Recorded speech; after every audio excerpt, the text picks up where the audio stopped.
অনেক দূরে চলে যাবে, আল্লাহ রাব্বুল আলামিন তাদের উপর আল্লাহ লানত দান করবেন। যেমন আল্লাহ রাসূল ইরশাদ করেন, লানাল্লাহুল ওয়াসিমাতে ওয়াল মুতাসামাত। রাসূল করিম সাল্লাল্লাহু আলাইহি ওয়াসাল্লাম লানত করেছেন যারা শরীরে দাগ কাটে।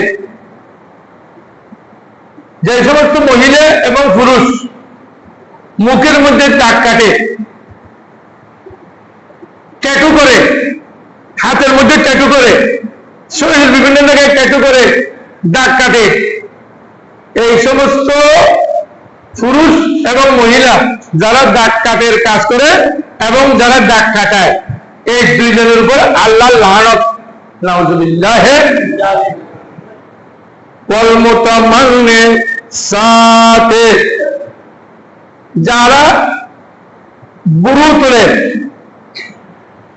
নিজের চেহারা সুন্দর করার জন্য, এখানে যে চুল আছে এগুলো তুলে ফেলে, উপড়ে ফেলে, এই সমস্ত পুরুষ মহিলার উপর আল্লাহ লানত।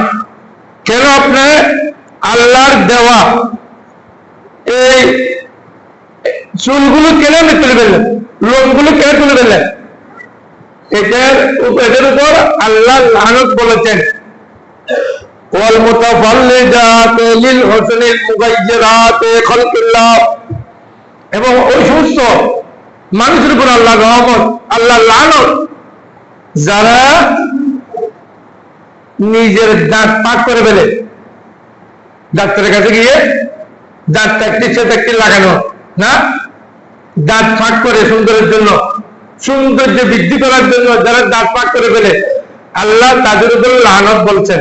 আল্লাহ রাসূল বলছেন তাদের উপর লানত, নাউযুবিল্লাহ মিন যালিক।